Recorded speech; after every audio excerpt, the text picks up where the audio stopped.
Steve, my good man, how the devil are you? I'm good, buddy. How are you? I'm good, my friend. I'm actually pretty knackered today. I was up very late getting so involved with all of the racing that happened over the weekend, Steve. It was amazing across, at least two of the categories within the MotoGP paddock were amazing. MotoGP and Moto3 were cracking. Moto2 was fine. And then Formula 1 was amazing. So I was up till like 2 a.m, bouncing off the walls. And then I had a shitload of stuff to do today. So I didn't sleep very much last night. So feeling it a little bit, but still buzzing from just how great the racing was. It was a good weekend's worth of racing, so I didn't watch the Formula 1, heard what happened. I was away, so I didn't see Moto3 or Moto2 properly. I did do my best effort to watch the MotoGP, but that was a bit sort of like here and there, so I had to rewatch it today, and I'm glad I did, because it was fucking cracking. Mate, it was cracking. Yeah, it was so good. Yeah, it has had sort of mixed reviews across social media, but I think personally it was a great race. So yeah, I agree, and we'll certainly dive into that a bit more. But it was a good weekend away, was it? It was a good weekend away. Yeah, went away with the family, took the boys away. Sarah came as well, which is nice. Yeah, we stayed in a little crappy caravan just down the road, holiday site, and just had a chill out. Boys just run wild as they do. I swear to God, these holiday places put sugar in the air. Just to load kids up.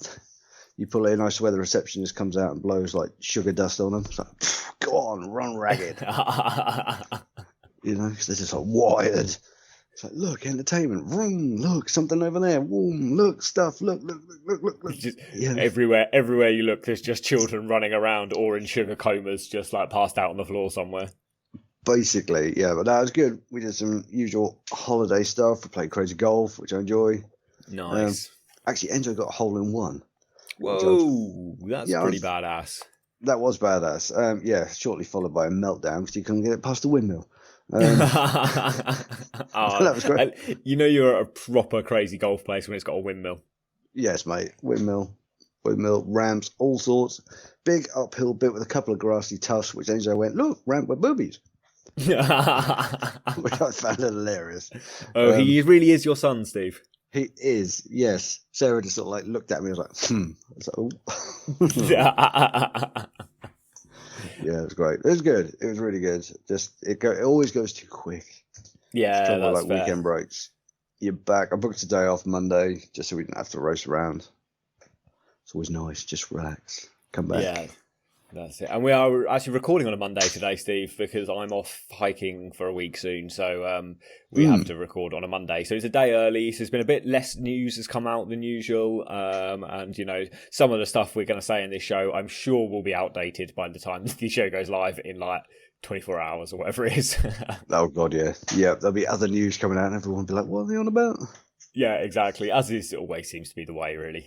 That's always the case. But then that's like podcasting, everything's past, present, or exactly. It's weird how time works in the podcast world, isn't it? It is. You have to preempt everything, and we're not that good.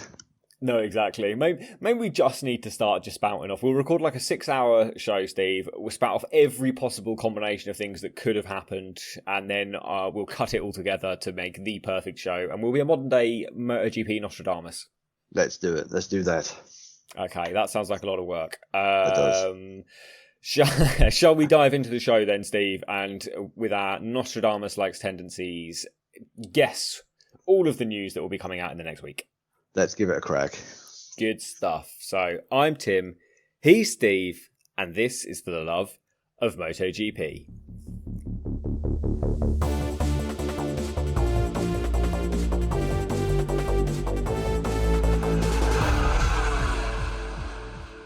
Now, if you're new to MotoGP, guys, don't forget to check out our Introduction to MotoGP show. It will tell you everything you need to know to start enjoying the sport we'll love. We dive into the riders, the teams, the storylines, the point scoring, how qualifying works, the story of the weekend. We try and break it down, and it's aimed at those people who have no fucking idea what MotoGP is all about. And with that out of the way, and I remembered it, and I'm getting good at remembering that now, Steve. It's becoming a regular thing now. I'm enjoying it. Shall we dive into the news we do have? Yes, let's have a look at the news we know has happened. Good stuff. So, the first piece of news, Steve, is the calendar announcements. We have here, once again, the final version of the MotoGP 2021 calendar. I'm sure it won't be the final version, but it's the final version for now. I feel sorry for team coordinators and like the logistics people, because they must be like nervous wrecks by now. Every day they must like look at their emails, like 5 emails. I'm sure it's more than that. 500 emails, you say. And they'd just be like, which one says like calendar change? And I've got to rearrange everything that I spent last 2 weeks organising. Exactly. I've got to sort out the flights for 150 people to get them all to X place, but now that's fucking cancelled. So now I've got to get them all over to here instead. Yeah. That'd do my head in. I'll just be like, no, sort yourself out. I mean, to be fair, I think I would put up with that stress if it meant I got to be in and around the MotoGP paddock. So I think... Yeah, I'm sure if you do it, it's probably not as bad as what we make it sound. It's just sitting here, it sounds like a lot of effort. But if you're good at it, it's probably like, yeah, no worries. We'll sort it out. I mean, I'm sure it's awful, full stop. I'm sure it sucks to have to do that part of the job, especially in the pandemic. But, you know, you also... you're doing it because you're a part of MotoGP, aren't you? And you do like doing the rest of the job. I assume people in the MotoGP paddock enjoy their jobs, but then who actually knows, Steve? Because I've certainly had jobs that I enjoyed for the first month or two, and then they did turn out to be shit. And that's most jobs I've ever had, actually. Yeah, I'm living that world at the minute. And you've got colleagues that listen to this. Yeah, Gav, don't say nothing. So yes, the calendar announcements. We now know that Argentina has been officially dropped from the calendar, so we will not be going to Termas de Rio Hondo this year. That's obviously, we know there was a big fire. There is building work has been going flat out to try and rebuild all of the buildings that were destroyed, but it's not only that that's the problem. It's also South America. It's hard to get to. It's not near an airport. It's the COVID is really the problem here. So that's been dropped now, but they are saying we will be back there next year. Yeah, hopefully. I really like Argentina. I like the Argentinian round. Like you say, it'd be good for them after the tragedy of the fire last year. It would be really good for them to get the paddock back going. Yeah, exactly. And I mean, it makes for good racing. We've seen some weird races there before. You never really know what you're going to get at Argentina. You could turn up and you think, right, I've got this. I know what's going to happen. And you get there and it's just like, well, I was fucking wrong. Yeah, exactly. You really don't know what you're going to get there most of the time. You do know you're going to get a rapid Marc Marquez, but you don't know if he's going to stay on the bike or if anyone around him is going to stay on the bike. Yes, yeah. You stay away from him, basically. Yeah, exactly. That's sort of the story of Marc Marquez at the moment, actually, isn't it? Just try not to race near him. Yeah, just give him a wide berth. He will come at you a little bit like an angry Jack Russell. Just let him be. Yeah, exactly. So we also had a new post-season test at Jerez announced, which will be happening after the final round at Valencia. And that will be a first chance for... is there going to be a Valencia test this year? I assume there will be. I haven't heard anything to say otherwise, so I assume it's still going ahead this year. Okay. I think if... we will probably hear something within the next few rounds because people normally start talking about it towards the end of the season. So we'll definitely hear about it by Portimao. Yeah, so exactly. I would imagine by like mid-October we'd know for sure. Yeah, and I imagine this Jerez test, they're just throwing it in there just in case the world goes to shit again. They're like, let's not do what we did this year. Let's get some testing done this time. Yeah, I think they really made a mistake last year by not sort of punching something in early. So somebody's gone, right, let's sort this shit out now, get on top of it. And it's a good idea, like you say, it's a really good idea. Gives everyone a bit of testing time, gives the guys who are moving manufacturers time to test the bikes, get used to them. And the rookies as well. Like the rookies are the ones that really need the time on the machines, isn't it? Yes, they definitely are. So it suits everyone. Everyone's a winner with this, so that's it. So it's televised. Yeah, good luck. The Valencia one probably will be, but I can't imagine the Jerez one will be. No, absolutely not. Might be on Video Pass, but we'll have to check it out. We'll see if they do a deal. I might get it and just see. Yeah, I'm hoping for another €1 deal on Video Pass this year. That's what I'm really keen for. This year's Black Friday deal was only like 15% off or something, wasn't it? So it wasn't like anywhere near as good as previous years. No, it wasn't great at all. I was really disappointed. So we'll see. We will see. Won't be long before we know. So. No, that's exactly it. And the rest of the season is going to play out like this. There's 5 races left this year, Steve. 125 points on offer if you can win all 5. But next weekend we have Misano, followed by Circuit of the Americas on the 3rd of October. There's an asterisk next to that one because it's quite controversial. We'll come to that in a moment. 24th of October, we'll see our second of 2 rounds at Misano. 7th of November is Portimao for the second round of the year, and 14th of November we are back to the old classic Valencia to end the season. Always at Valencia. Always at fucking Valencia, mate. Tim's bored of Valencia now. I haven't really ever liked Valencia. I didn't like Valencia on any of the Xbox games. I didn't like riding around Valencia. I don't find Valencia a very fun track to watch. I mean, the only year I've really enjoyed watching Valencia was 2015 because there was a title on the line and it really was on the line. It wasn't like when we saw, was it Dovi lose out in Valencia in 2017, 2016? 16, I think it was. 16, yeah, but he was going in with like a 24-point deficit or something. Like he probably was never going to win the title there. But 2015, there was a title on the line, and that was quite a fun race because we got to watch Rossi carve through the field as well, come from the back of the grid, finish 4th, carve through the field. The most overtakes ever, I think, at Valencia, probably that weekend. Yeah, absolutely. Anyway, off the Valencia soapbox there.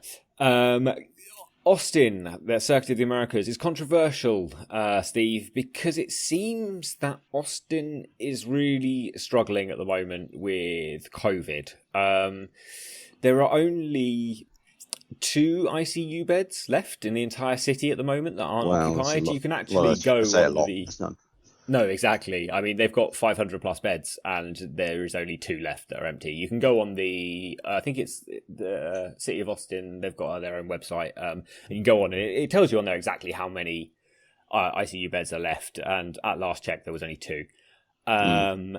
So this isn't great because it's very, very easy in MotoGP to put 2 riders into ICU quickly. Like it could happen in one incident very, very easily. And I mean, if there's not beds there, then where are they going to go? And at the same time, if there's only 2 or 3 beds left and you fill them all up with motorcycle racers and then all of a sudden, shit, like the locals need the beds, then what? Where's your moral standing there? It's a weird one. I don't really know why we're going. I can assume it's a lot to do with the moolah and getting over to America for a race. And maybe it's just because Dorna want Marc Marquez to win another race this year. Might be. Whatever happens, it's a very complicated situation. Like you say, you've got 2 beds. Locals at risk of like health problems have got to take precedent over a sporting event that could easily be cancelled and rescheduled. But at the same time, like you say, it's COTA, it's a great track. We want to see it.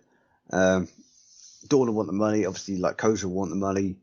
But could we reschedule it for somewhere else? Could we potentially look at going somewhere else in America or North America that isn't quite as rife? Could we look at going back to just having MotoGP at Laguna?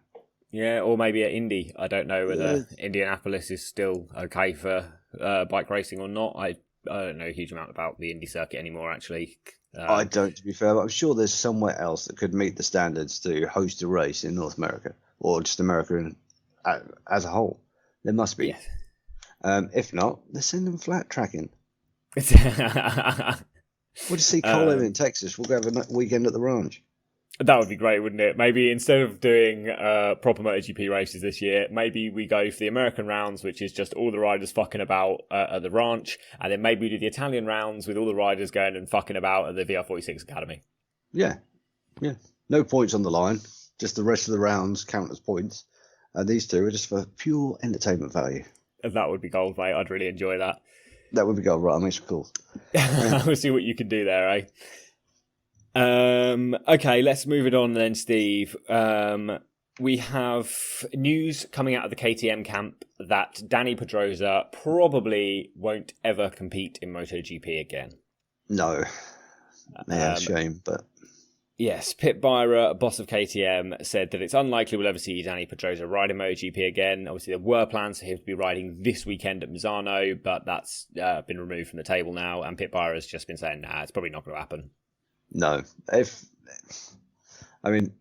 Yes, we'd all love to see him race, but if if it's not possible to make the situation happen, then I can't see it going ahead. As much as I'm sure everyone at KTM themselves would love to see him and reward him with a ride, if it's not going to happen, just don't push it, because it'll just end in disaster in my eyes. That's it, and it's only a reward if he wants to do it. If he doesn't want to do it, it ain't a reward, is it? And I think if Dani Pedrosa really wanted to, they'd put him back on the bike. I assume this is more to do with him than anything else. He's done his outing with them, and maybe he's gone, and I don't know this, I'm putting words in his mouth here, but maybe he's gone, do you know what, it was fun, but I was a fireball at one point, and I really can't be bothered to do that again. Yeah, he's probably enjoying himself. He's got some big accolades for what he's done at KTM.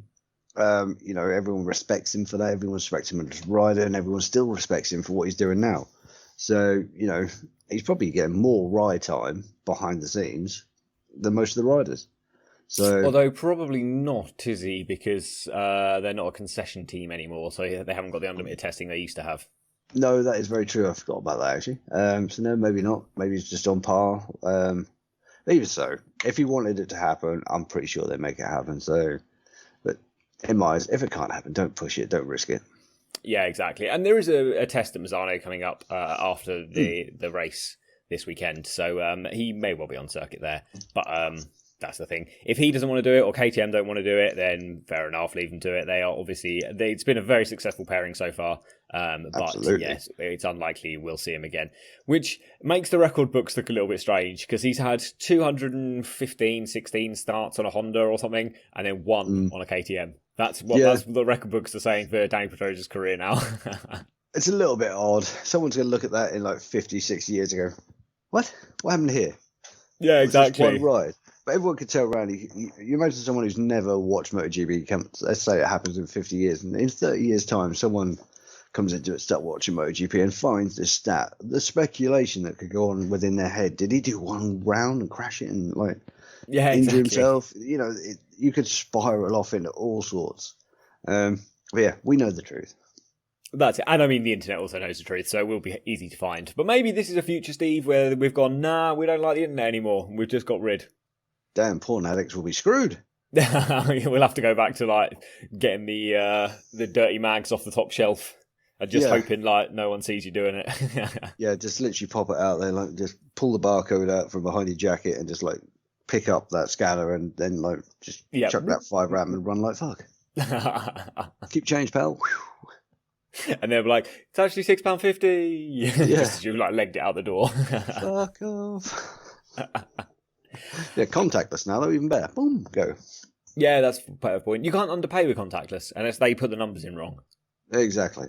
Yeah, exactly. Or you could just break the machine in the shop like I did at the weekend, but that's a whole different story. I assume this wasn't you deliberately smashing the machine and being like, oh no, it's not working. No, I went to pay the shop on the holiday site and just presented a card, whopped it as you do. It went beep and then it just went blank. I was like, did it work?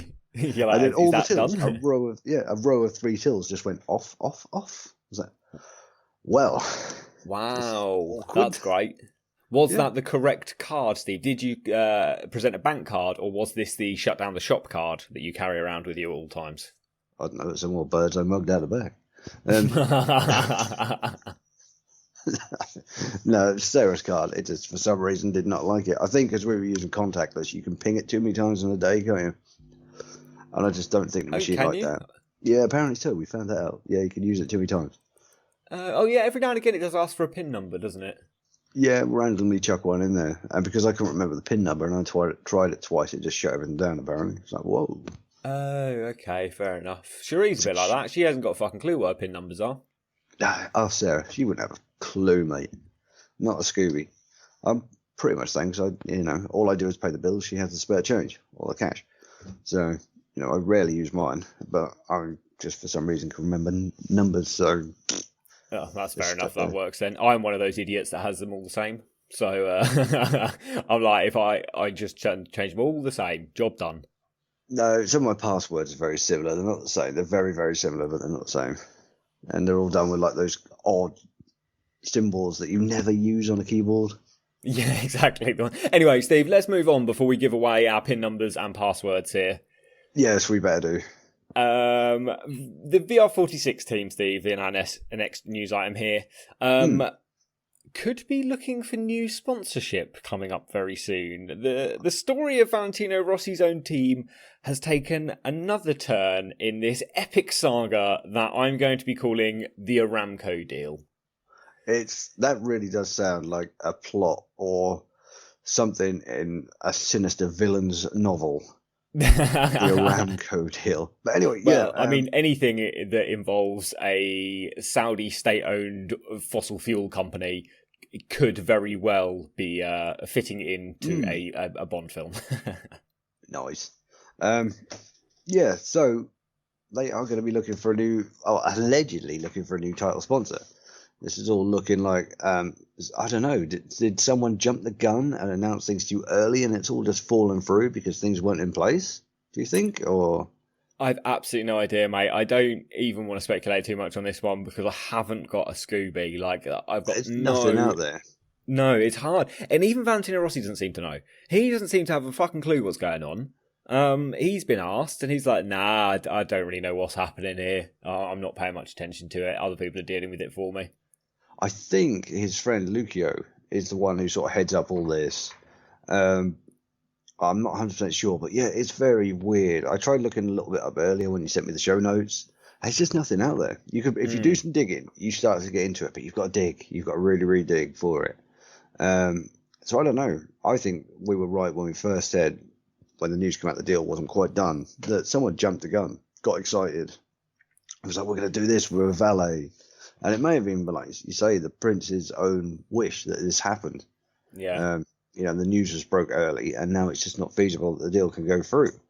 I do wonder how much of it has to do with Valet being like, I'm not going to be riding next year.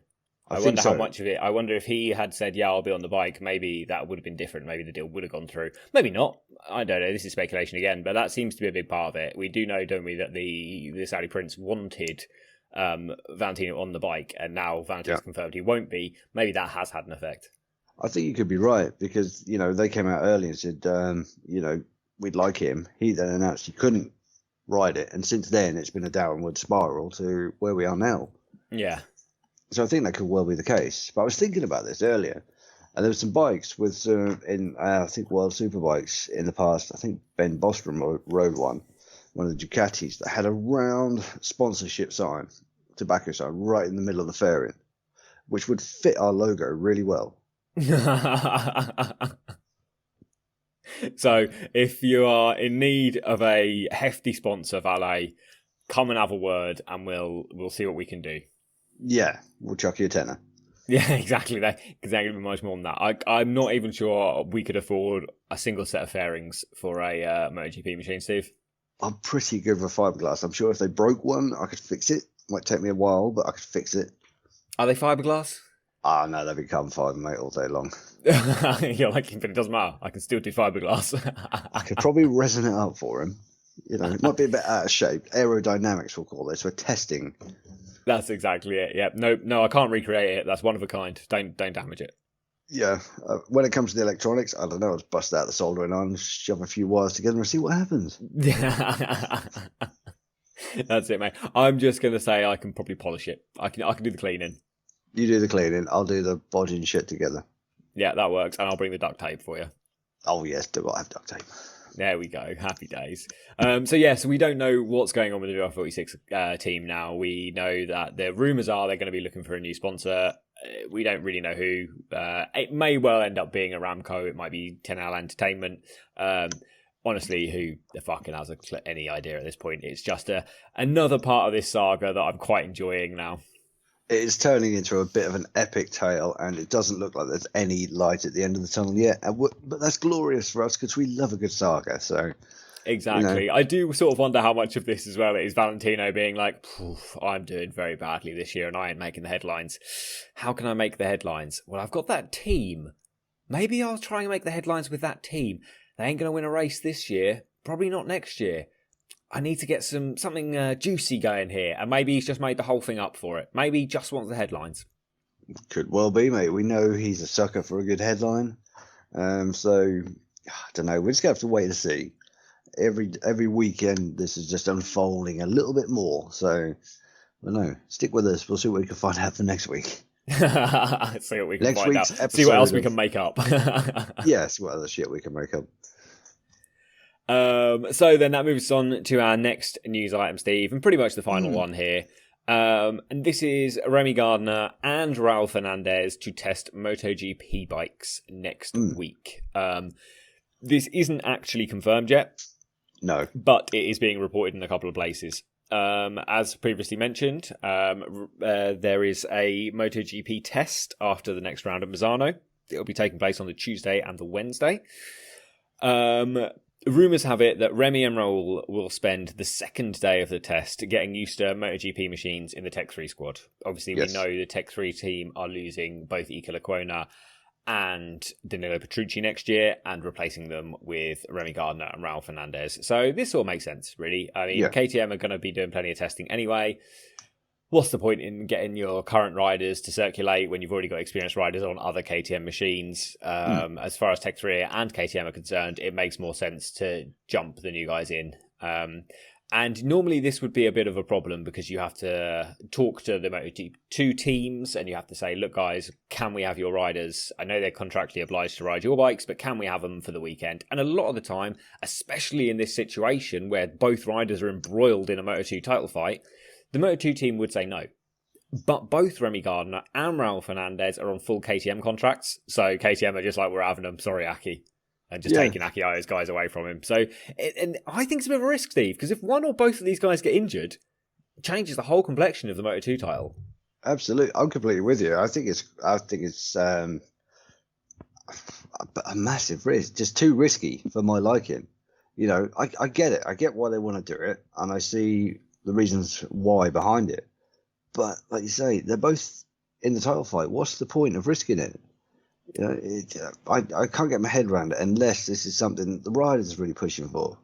I just don't get it. There's enough testing time, unless it is something to do with, like we said earlier, they're worried about testing they're going to get at the end of the year. Maybe. And they're just thinking, right, well, we've got this little bit of an opportunity. Let's jump on it. And have a go, which then makes sense. But, like you say, title fight, what would you rather? Line your riders up for next year when they're not realistically going to be in a title fight, or win the Moto2 title this year? Because let's say they both fall off. Yeah, can you imagine, man? That would be huge if they both crashed out. Like and if they both crash and get hurt, properly hurt, knock themselves out for like even 1 or 2 rounds, that closes that title fight way back up. Exactly. It's I don't know. I get it. I really do get it. But I think if it was me, I'd be weighing the risk of losing the championship over a little bit of testing time. And I just put my eggs in the basket and think, right, no, you're concentrating on the title fight. And at the end of the year, you will get testing, COVID allowing. Yeah, that's exactly it. Because it's 1 day of testing. They're getting 1 day. And like we have just discussed here, it is a risk. It's not like Jake Dixon running up to MotoGP or John McPhee jumping up to Moto2, because neither of those guys had a shot at the title in their respective class. But these are the title leaders right now. Raul Fernandez has just taken 5 wins this year. Remy Gardner's taken 4. Like, between the two of them, they've dominated Moto2 this year and are both well ahead in the title fight. I don't know. It's too risky for my liking. I would be hedging my bets towards the title, not the testing. Yeah, that's where I'd be as well. But then again, the people making these decisions are paid a lot more to be smarter than you and I. So yeah, obviously they see a reason. We see a rhyme. So up to them. Yeah, they're paying the wages, and they'll be the ones losing the title if it all goes wrong, not us. We'll be sitting going, "Fucking told you so." Exactly. The armchair experts were right once again. Yeah, we'll just be at the back of that class going, "Fuck you, told you." Right then, Steve, that's pretty much the news. So let's take a quick break. When we come back, we'll dive into our review, our quick recap of the Moto3 and Moto2 race, and then our full MotoGP race review. Let's go for it, buddy. Okay, guys, bear with us one moment, and we will be right back with you.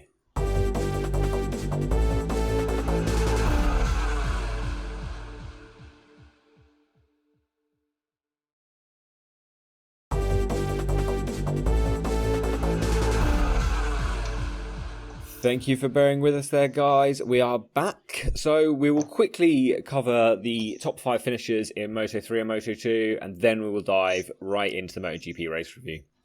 Steve, obviously you've said you didn't have time to completely watch all of Moto2 and Moto3. Not all of it. But you caught the bits, you've seen the highlights, you kind of know what happened. Yeah, I got most of it. I was watching the racing, like I told you before we started recording. I was pushing Brody around this buggy. I had the hood up, and I had my phone on the hood with the racing on. Happy days, mate. Multitasking, but obviously I couldn't give it my full attention, so obviously I was like watching Enzo run about, and I was like, all racing. And you got to make sure you don't run over any other kids while you're pushing him around. Ah, no, fuck them. Like, if they get in the way, it's their own fucking fault. Yeah, I was wandering along at one point, and I swear to God, I had a crowd behind me watching as well. Every time I turned around, there's always a group, like, just to my right. I was like, what the fuck are you lot after? My wallet's in the other pocket. I remember once being in Luton Airport, I think it was, and watching the World Cup final on my phone. I was supposed to fly to Turkey, and then a plane was super delayed, so I ended up watching the World Cup final there on my phone. And I watched the first half with one headphone in. My younger brother had another headphone. And then at half time, I popped my headphones out and turned around, and there was just 5 guys just staring over me, who had just been watching the football on my phone. I was like, lads, I can just take the headphones out if you all want to watch. They were like, oh, could you? And we ended up with like 7 of us crowded round at the time what was like an iPhone 5 or something. So this tiny, tiny screen and just like 5 random strangers and me and my brother just watching this World Cup final. It's amazing how stuff like that happens, isn't it? Yeah, it's it was like great. A sporting event. That's what we love about like the GP. A sporting event can bring stuff together. Oh, certainly, yeah, that's it. Because they're like, I'm never going to be talking to 5 random people in an airport if it's not for a weird scenario like that. Yeah, if I'm ever talking to 5 random people in an airport like that, some shit's going down that I don't want to be involved in. Yeah, exactly. They're probably the security guards because there's something dodgy in my bag. yeah, you say that. Jesus. Quick tangent. When we went on holiday, not last year, the year before, went to Lanzarote, and we didn't have Brody, obviously, then we just had Enzo. And we needed a stroller. We needed a little stroller to take him in. You know, you can't take the massive thing on the plane. So we went on Facebook Marketplace. We found this buggy, and it was only when we got in the airport I thought, I don't know these people we bought this off. You're like, shit, I've not taken it apart and checked for drugs. Yeah, basically, they started swabbing it, and they got the sniffer dog out, and I was like, what's a bit dodge? Oh god, I would have been shitting a brick, man. Yeah, it was at that point that, like, you know, when something dawns on you, and you're just like, oh, I'm in an airport. There's a lot of security, and they're drug testing a thing that I have no idea what it's been through in its life, you know. And I sat there, I was just like, please be okay. Please be okay. Where's Sarah? Put her in front of me. Oh, that's great. Again, we're going to go off on an airport tangent here, Steve. When I was flying back from France, not all that long ago, just before the pandemic, really, I was flying back from France, and you know me, I tend to just travel with hand luggage. I can't really be bothered with checking bags and stuff. And Cherie's the same, so we just travel with hand luggage. And we bought a shitload of cheese in France because France. So we bought all this cheese, and I was thinking, shit, can we take cheese back? I'm sure we can, but I'm not too sure. But like, well, fuck it, let's just see what happens. So we got all this cheese in Cherie's bag because my bag was full. All this cheese in Cherie's bag, and the bags go through the scanners. My bag goes through fine. Had to take computers and stuff out, obviously. My bag goes through fine. Cherie's bag starts going through, and you know when they come out of the scanner, and then sometimes like a shutter closes and they go on another conveyor belt. And I was like, Cherie, that's your bag. She's like, what? Why is that my bag? And the guy at the end just looked at the screen, picked up the bag, went, who's this? And Cherie just marched over, and she just goes, that's mine, and I know exactly what's wrong with it. And I was like, oh my god, what are you confessing to? I'm like, what the fuck are you doing? And he opens this bag up, and she's like, it's the cheese, isn't it? And he was like, no, it's the camera. You're supposed to take the camera out for electronics, but you've got cheese in there? And she was like, yeah, there's cheese in there too. And he went, what kind of cheese? She was like, oh. And so she started listing it off, and he just went, and she listed off 3 or 4 of these French cheeses, and he went, oh, stop there. Tom de Savoie, that's my favourite. Carry on. And then he just gave the stuff back and let us go.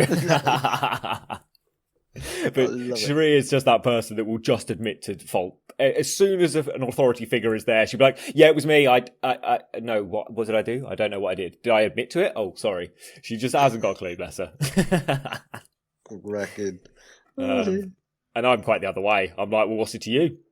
Yeah, I'm pretty much like that. If anything, I always, every time we get like travel, airport, I always get searched. I am that dude that always gets searched. Uh-huh. Like, I can remember coming back from Greece and like hundreds of people, nearly everyone got on this plane. I rock up and this Greek dude's just like, search him. Sake, I've done nothing wrong. I brought the drugs over. I mean, they're going back now. They're still here. You missed your opportunity, fucker. Yeah. I mean, I'm a white guy with dreadlocks, Steve, so I get searched out a lot in these places. Yeah, I do get it. You don't often, yeah. There's loads of people get on the plane like dreadlocks. White guy. Yeah, exactly. Every time, mate. Every time. So I blend in like a ninja. I am the dad. Yeah. You would be the drug smuggler, mate, because you do blend in. I am the gringo with a haircut like a mule. Nice. Anyway, before we get in trouble for that, because next time one of us jumps on a plane, we are probably going to get searched from this conversation. So let's dive into Moto3, Steve. Cover the top 5 here. It was actually an intense race. We'll cover the top 5 and then get to the talking points. But 5th place was Nicolo Antonelli. 4th place, Izan Guevara, who is really starting to come to form right now. I was going to say, yeah, we're mentioning that guy a lot recently. He's definitely going to be on the radar from now on. Certainly. 3rd place was Ayumi Sasaki. 2nd place, Dennis Onchu. 1st place, Dennis Foggia. And Dennis Onchu and Dennis Foggia had a banging last couple of laps together. Like, it was a really good race. But it was a pretty intense race in Moto3 full stop. As you can see, we haven't mentioned either Pedro Acosta or Sergio Garcia here, the 1st and 2nd in the championship.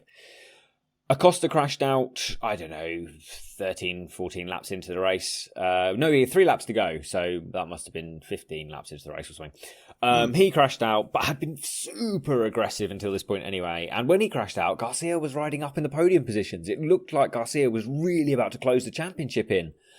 And then on the final lap, he also slid off and crashed.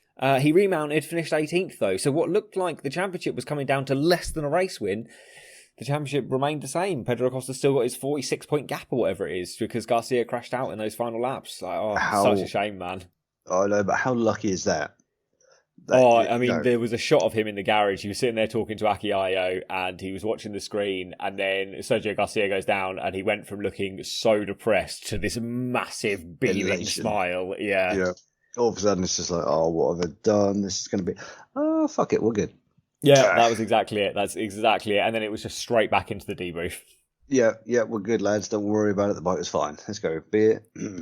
Yeah, I mean, he can't drink. So no, he's too young. Although, I don't know, what is the drinking age in Italy? I don't know. I haven't got a clue, actually. Really don't know. I haven't got a clue. I didn't go to Italy as a teenager, so I've only been since I've been legally allowed to drink. No, I have no idea. And every time I've travelled, I've always been older, so... Yeah. So Moto2 then, Steve, and the top 5 looked a lot like this. By a lot like this, I mean exactly like this. The 5th place was Aaron Canet. 4th place, Jorge Navarro. Those two are going to be teammates next year, and they're going to get off the Bosco Oscuro chassis, and they will be riding Kalex chassis for the Pons team. Yes. So, and both of those guys, especially Aaron Canet, but Jorge Navarro as well. I mean, he's not been at his best for a few years, but both of those guys, I think, get them onto a Kalex, I think are going to be quite impressive, and I think it's good signings for the Cito Pons squad. Yes, I completely agree. I'm looking forward to that deal next year. So Moto2 will have another good combination to watch. Yes, certainly. Third place in that race was Augusto Fernandez, who, as we know, will be going over to the Aki Ayo Red Bull KTM squad next year. Yep. Replacing Remy Gardner, who finished 2nd, and Raul Fernandez, who finished 1st in this race. That was Raul Fernandez's 5th win of his rookie year. The last rider to take 5 wins, and actually they took 7 wins in their rookie year, was one Marc Marquez. So there's still time to equal it or better it, but quite. And Raul Fernandez was riding with a broken hand all weekend from a cycling accident literally a week ago. So he rode through the pain barrier, took a commanding win, especially after Sam Lowes pulled a classic Sam Lowes and ended up in the gravel again. Yeah, not good for Sam. But yeah, I did see the shots. I think the PT Sport guys showed the shots of, what was it, Dr. Mir and Fernandez in hospital, like post-surgery picture. Yeah, the classic post-surgery pictures that we always see from MotoGP riders. Yeah, like I've just had an operation. You're like, what, again? Yeah, you're like, how? Because I didn't even know. They were saying at the beginning of the weekend, they're like, oh, he broke his hand. I was like, what the fuck? When did he break his hand? I was like, how did this happen? They were like, oh, last weekend. I was like, there wasn't even a race last weekend. I was like, what the fuck was he doing to break his hand? And then it turns out it was a cycling accident. Not as stupid as Alex Rins' cycling accident, but, No. Still, a broken hand is not ideal in any scenario. Yeah, speaking of cycling, do you see anything of Scott Redding's social media over the weekend? No. Since I kind of stopped using Instagram, I haven't really kept up much with what Scott Redding's been up to. What have I missed? 258 miles in a day across Britain. Jeez, the man's a nutter. It's amazing when you hear people that just cycle comfortably 200 plus miles in a day. Yeah, it's just mental. I think it took him quite a long time, but still, Jesus. I mean, I'm knackered after driving 250 miles. Man, we had a pedal car at the weekend. I was fucked. You had a pedal car? You were just bumming around the site on a pedal car? You could rent them, so you could get 2-seaters or 4-seaters. And Enzo was determined to have a go on one. So we got a 2-seater. And this was yesterday. And I felt sorry for the guy who hired it out. He was in the hut, obviously. It was pretty busy. He was on his own. So he just basically wandered out. Gave us the first one he came to. He basically literally just kicked the tyres and handed it to us. It was like, good to go. And I got in this thing, and the steering wheel was virtually on my chest. Nice. And the pedals, I was so uncomfortable. It was a nightmare. Enzo sat next to me with beaming big smile. Come on, Daddy. I'm like, fucking hell, here we go. And the site is basically a big bowl, and we're right in the bottom. I was like, anywhere I go, I've got a fucking hill here. Yeah. And of course, he wanted to go to the top of the big hill and come down. At least you have fun. Yeah, that's what I was about to say. You have all the fun coming down the hill. Oh, mate, it was great. Apart from the speed bumps. Oh, and they were pretty hench. They were pretty hench speed bumps. But obviously, the quicker we hit them, the more air we got, the louder he laughed. So it was worth it. And then you're just handling in this broken, bent, damaged, smoking somehow wreck of a pedal bike. Basically, yeah. We got back and it did have a squeak. I was like, well, that was always there. Yeah, you're like, all you did was kick the tyres, mate. That was definitely always there. Basically, I was like, I'm blaming you. Right then, Steve, onto the MotoGP race here. Before we dive into this full review, I think we need to preface it by... And I mean, everyone watched the race, so everyone is aware of the last 12 to 14 laps. There was very little on the screen except for the two leaders. So, minimum. Yeah, I know there was other battles going around. We're recording a day early again, like we said, so I haven't actually had time to go through the lap charts and try and have a look at the gaps and stuff and see what was going on. But what we saw on the TV was just the last 12 laps was just Bagnaia and Marquez. And I mean, it was good, really, really good, but it makes it hard to talk about the rest of the race. So we'll see how it goes, eh? That is an added bonus if you're a journo who's doing a podcast and you're trackside. You can see everything, all that little rush that goes past you. Yeah, and obviously you've got the access. For us telly watchers, it is just what the cameraman shows us. So we will do our best. But bear with us. That's exactly it. And also, Steve, before we dive too far into it, did you watch the podium celebration? Celebration in inverted commas. I did, but to be honest with you, I turned it off. It was literally the most depressed-looking podium I've ever seen. Poor old Bagnaia was there after having won his first race in MotoGP, and he's spraying the champagne.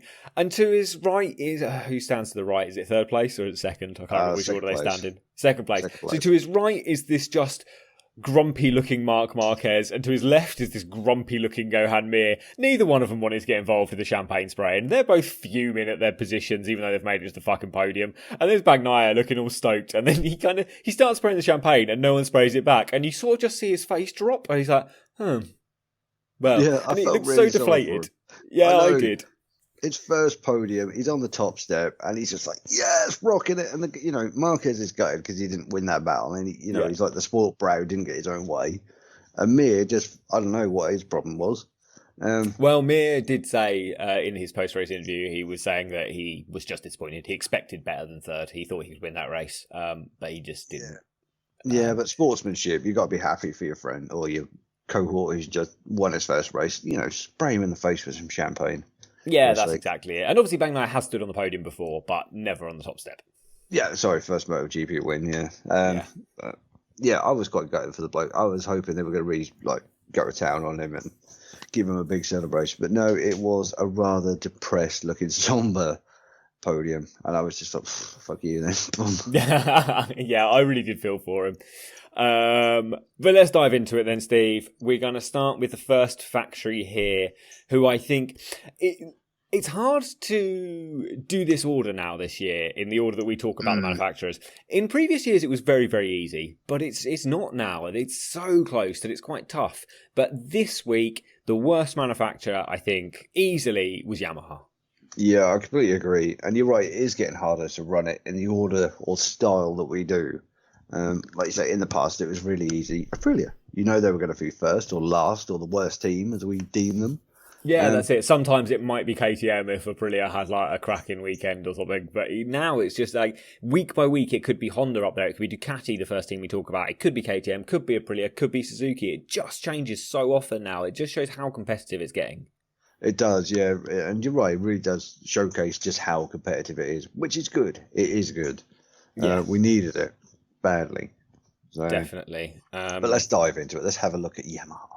Yes, let's do it here. And let's start with the satellite squad again. We'll start with Jake Dixon because this is pretty quick and easy here. Jake Dixon qualified 22nd, sort of to be expected, stone last, but only his second weekend on the machine. And it is an average Moto2 rider this season, you'd say. He's not done anything special in Moto2 this year. No, he's definitely improved in Moto2. And many will argue he did deserve this shot. Many will argue that he didn't. I personally think he did. But, definitely improved from Silverstone, but did not finish the race, unfortunately. No, crashed out pretty early on. It was a bit of a bummer because he's not got a ride next year yet. He's still in the hunt for a ride, whether that's in Moto2 or in MotoGP. He's on the hunt for a ride. So this was not a good showing from him, unfortunately. No.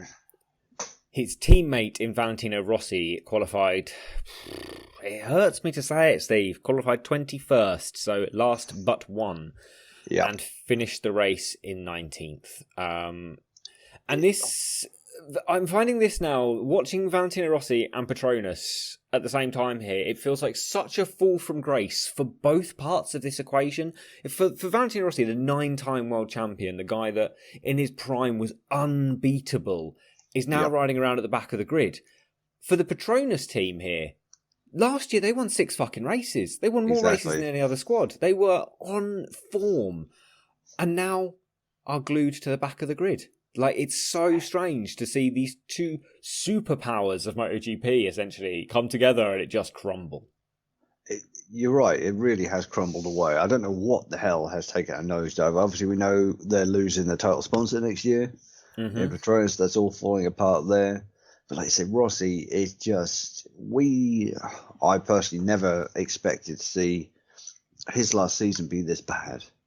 At all. I don't think anyone did. I think everyone expected, he's still on a Yamaha when he announced he's going Petronas. He's, going to Petronas, who's got a good record.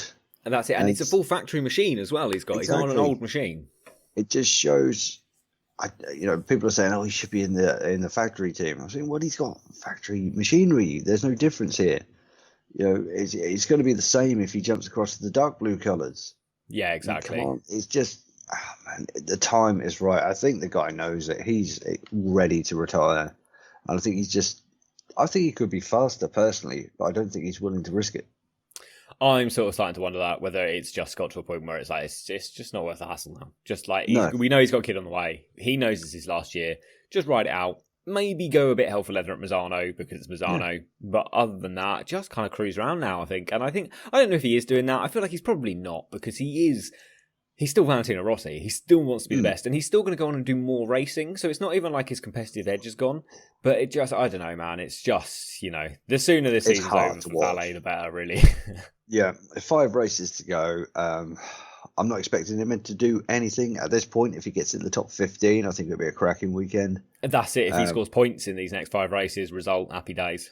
Exactly. So big part of me now, even though I'm a massive fanboy, is let's just get the season over and let's let him enjoy his retirement, let him enjoy his family, and just carry on. Yeah, exactly. The factory Yamahas then, Steve. Cal Crutchlow in place of Maverick Vinales or Franco Morbidelli, depending on how you want to swing this one. Qualified 15th, finished the race in 16th. His last weekend on the bike. Back to testing duties coming up soon because we are expecting Morbidelli to step in for Mazzano. He has been officially announced for Mazzano, so we are. He's on the list, isn't he? He's on the entry list, so we know he'll be there. So, barring something else going wrong or not passing the fitness test, he'll be there.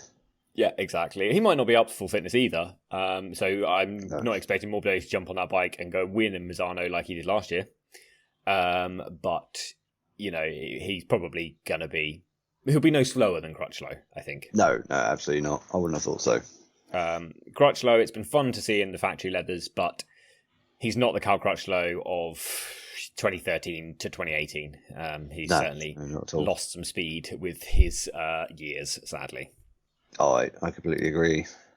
And then there was the championship leader, Fabio Quartararo, riding the other factory Yamaha here. Qualified third, finished the race in 8th. On paper, this was an awful result, Steve. But actually, when you drill down into it, you look at where the other Yamahas were, none of them scored a fucking point. Nope. So he scored points. He was 10 seconds clear of Crutchlow, the next Yamaha, by the end of the race. And he salvaged a good result from this, all things considered. This was, once again, Quartararo being the only guy that could ride the Yamaha. And even though the Yamaha wasn't working, he still managed to get points. That is a gloat at the minute, the fact that he is the one just basically keeping them afloat. Yeah. You know, when the chips are down and all the eyes are on you, they're the only direction the eyes are going to go in. Mm-hmm. At the minute. Even when Morbidelli's back, we know Morbidelli isn't going to be quite up to speed, and they're going to be working on him, obviously his fitness, to get him back up to speed. But at the minute, all things considered, 8th place from this weekend, pretty damn good. Yeah, I think he is. And, you know, did have his championship lead shaved off a little bit. The gap is now to 53 points, but yeah, I mean, that's still 53 points. So, you know, things are still looking good. Yeah, exactly. But all it takes is a couple of 8 places still, and that is going to close right up. Well, that's assuming the guys that it's all about Mir and Magnaia, they're going to be taking the wins, isn't it? Yeah, so it's still mathematically doable, but feasible? No, not at all. Yeah.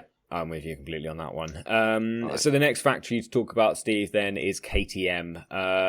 Again, let's start with the satellite boys here. Danilo Petrucci qualified 16th, finished the race in 15th. It's now fully confirmed he's going to be riding the Dakar next year for the full factory KTM team, actually. So that's in at the fucking deep end. I didn't think he would be full factory. I thought he'd be on one of the sport teams. That's what I thought, but that's balls deep. That's going big guns. I'm actually really looking forward to it. Because we know Daniello is a hench kind of guy, and you've got to be pretty damn big to ride these things. Certainly. So I'm interested to see what we're going to see roll out of that garage next year. We're not going to see the slender MotoGP rider. We're going to see the stacked bike wrestling monster that he could be. And I just want to see what he could do on the Dakar bike. We know it's going to be very interesting. He has already said that he's going to school again, so he can learn to read, because they have the what do they call it? Not the playbook, the direction book or whatever. But it's all on paper, isn't it? All the directions they take is all on paper. They wind it through as they go. So he's like, I need to learn to read that. I've got to understand the rules of this sport. So he's really starting from scratch. Like, it sounds like it was something that he sort of went, I'd quite like to do the Dakar, and then KTM went, yeah, you can do the Dakar, and he went, brilliant, I'll do the Dakar, and then went, fuck, I've got literally no idea how the Dakar works. So now he's really got to nail down and learn what he's got to be doing. It's basically like when you see that opportunity at work crop up, and you're like, fuck it, yeah, let's give this a bash. And you get sat down at that desk with all those screens in front of you, and you've got fucking no clue what you're doing. Yeah. It is just that opportunity presents itself, and sometimes you have got to go big guns at it and just make shit up as you go along. That, Steve, is almost how I've had every job I've ever got. I've just blagged it, convinced whoever it was I knew what I was doing, and then learned how to do it on the job. Yeah, basically use big words and sound confident. Yeah, pretty much. That covers it. Yeah, that's basically what I do. Yes, I was like, the stuff was looking pretty shit, so, we don't You're have like, to. yes, I need a long weight and a left-handed screwdriver to get this job done correctly, please. And everyone's like, whoa, he knows what he's talking about. A long weight and a left-handed screwdriver. Yes, mate. Yeah, send that lackey off to the stores. Go get that. Yeah, exactly. So Ika Lecuona then, Danilo Petrucci's teammate. Ika Lecuona qualified 13th, finished the race in 11th. Almost got through to Q2 as well, actually. It was very close. Knocking on that door, man. I felt really sorry for him. All things considered, he is doing his CV a lot of good for next year. There are a lot of rumours he'll be in World Superbikes. Yeah, for the Honda squad, isn't it? Taking over from Alvaro Bautista, who we know is going back to Ducati. Yes, yeah, it's all switching and changing over there. It's all can't keep up. But all things considered, in the GP race, qualified 13th, finished 11th. Not bad. Not bad at And it was a really good race run, actually. He was fighting as the top KTM for a long time and dueling with guys that you generally consider much faster than he is. I mean, he was up in the top 6, and then he made one mistake in the race, and that was running really wide in that reverse corkscrew, and he lost 4 or 5 spots from that, and then never really recovered from that incident. No, I think a lot of these guys were running this very similar pace in sort of mid-pack. And we know there wasn't a lot of swapping and changing going on throughout the race with these ones. So that one mistake really screwed his race up. If he stayed where he was, could potentially finish top KTM. Yeah, and it would have been his best ever MotoGP result as well. Yeah, so just one little mistake has cost him all that potentially. Yeah, but he's certainly showing that he's a capable MotoGP rider. And I'm as guilty as anyone for, even this season, really writing him off and saying, much like I was saying about Savadori, like he's a great rider, but he's not a great MotoGP rider. And actually, I think he's sort of proven us all wrong here. I think he could be a very, very capable MotoGP rider. He's only been on the grid for less than 2 years, youngest guy on the grid, and he's already kind of been kicked off. He has said, hasn't he, that he'll go to World Superbikes for a year, and then he's going to try and get back into the MotoGP paddock. But as we know from everyone else who's tried that, that ain't an easy thing to do. No, that is a very, very risky path. Personally, I'd like to see him stay. His results are doing well. There are seats still available in MotoGP. Yeah, because you got who's riding for? Oh, there's one Petronas seat, right? Oh no, there's not. Well, is Darren Binder going to get that seat? We don't know. One Petronas seat is still a bit up in the air, but I think apart from that, I think aren't they all done pretty much? Yeah, I was thinking the Rossi bikes were still free, but they're not. They're taken. Well, there's one that's not official yet, but we're just assuming it's going to be a Bezzecchi. Yeah, it looks like it's Bezzecchi. That almost looks like it's a done deal. But technically, let's go for that word. There are 2 seats available, let's still say. Yeah, you're right. And actually, do we know who's going to be on the other Grassini seat? Oh, yeah, Bastianini. It's Bastianini and Gian Antonio, isn't it? Yeah. So, there's still a chance. There's an outside shot. We can still see him next year. And of all the people that are on that grid who are hunting for a ride, I really want to see him stay now. Yeah, I'd really like to see him stay. I think he's done very well now, and it's a shame that he's going to be going so soon. But as is life, sadly, and hopefully he can make something work with that fucking Honda in World Superbikes. Oh, I really don't want to see him go over to it because I've caught a few of the World Superbike races this year, and as much as I used to love it, I look at it now, I'm just like, oh my god.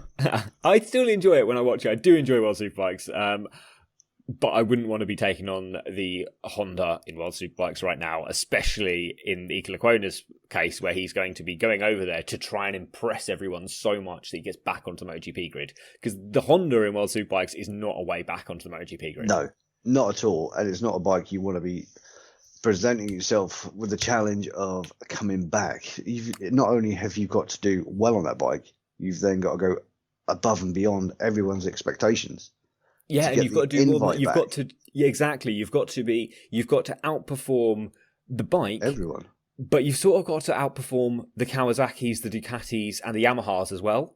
And that's Johnny Ray, Toprak, and Bautista next year. Like, oh my god, it's a hard ask to do what he's going to be wanting to do.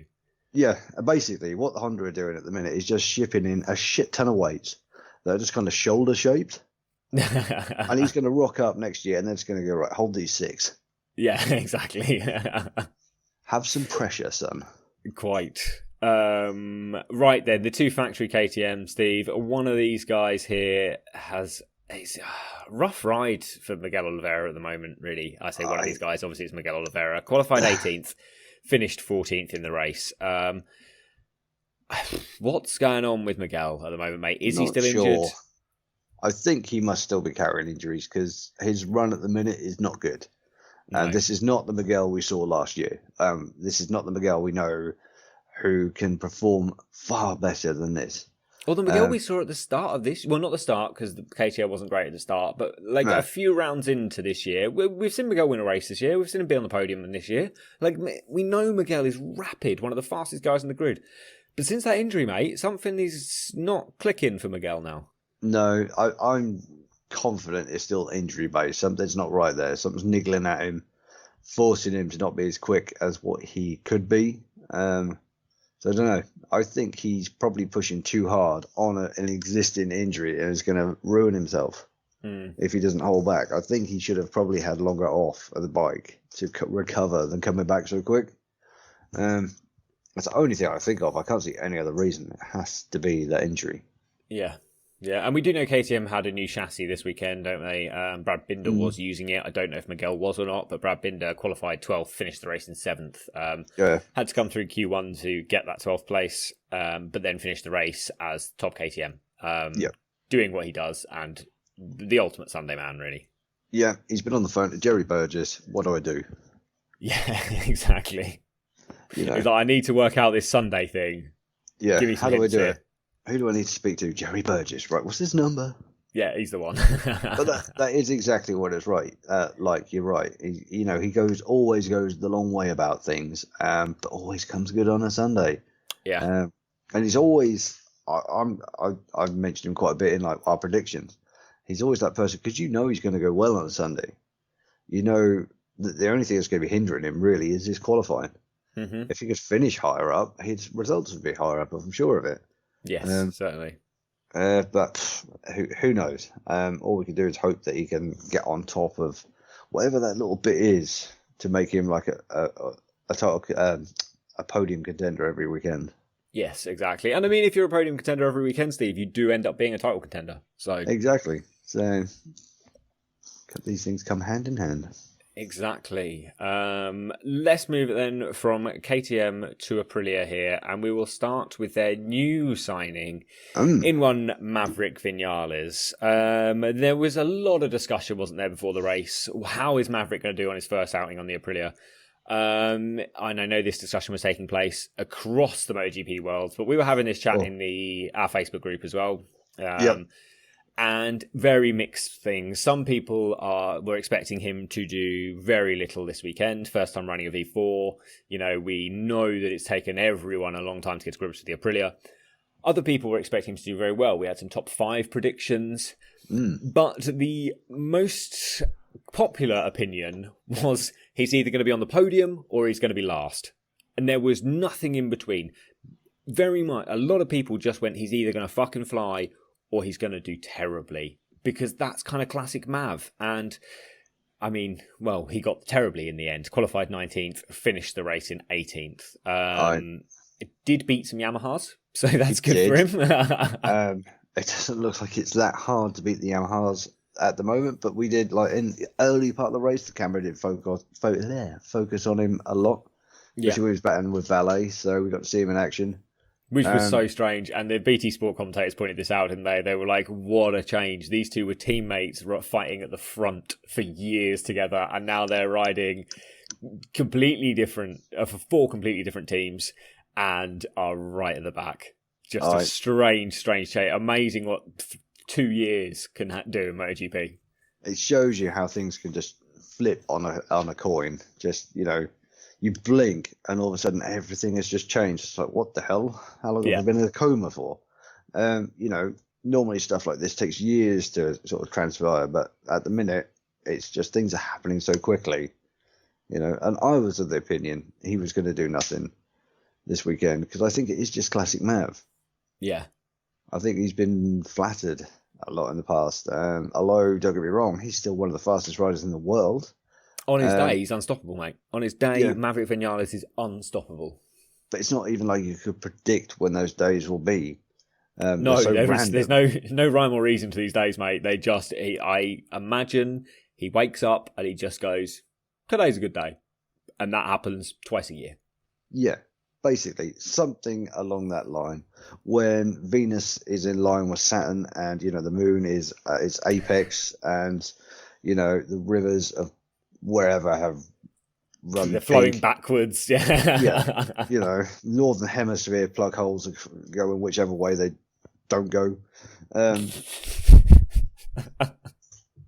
Yeah, and that sort of sums up Maverick, to be fair. He's a bit of a horoscope. Like, there's just no rhyme or reason to it at all. No, I feel like if you were to take a snapshot of his garage at any one point, half his mechanics are just going to be like heads on desk, just, oh my God. Yeah. And in the next picture, they're just going to look like they've just been filled full of joy, and they're just kind of like, oh, because you just can't write it. Yeah, no, you can't tell. And it's going to be, I mean, I was very much on the train. I think he will beat the Yamahas. Well, I think he'll beat 3 Yamahas. And I thought he would probably have a reasonable race. As it turns out, he beat a couple of Yamahas and had a pretty shit race, all things considered. But as he has been saying, and as Aprilia have been saying, this season now isn't about Maverick getting results. This season is an extended test session to make sure he's ready for next year. He learns to ride the Aprilia. He learns to ride the V4. He's got 5 more races to do that, then all of postseason and preseason testing. He's got a long time to get used to that machine and be ready to scrap like his teammate has been. Yeah, he's in quite a lucky position, actually, because you don't normally get this long to settle into a bike. So in some ways, what has happened has worked in his favour. I've never seen a MotoGP rider. I've never seen this scenario before in MotoGP, where a guy will get 6 rounds to test the bike to get ready for the following year. Yeah, Aprilia, if they are hedging their bets on him to beat Aleix next year and be their title contender, then these guys are just rubbing their hands together because they've got an unprecedented amount of testing time. Exactly. And all of a sudden, they're just going to be sat there like, fucking bonus. Yeah, we'll see. I just think we're constantly going to see Classic Mav. And I think next year's notes is just going to be full of Tim writing Classic Mav. Classic Mav. We'll be back to that again. I think it's going to be hard for him to beat Aleix Espargaro next year. I do really think it's going to be hard for him. We saw Aleix Espargaro in this race, qualifying 6th, finishing in 4th, proving that the Silverstone wasn't a fluke. He just was on form again. 6 seconds off the podium, so it wasn't like he just missed out on the podium. No, but further 3 back. seconds ahead of the guys in front of him, or behind him, sorry.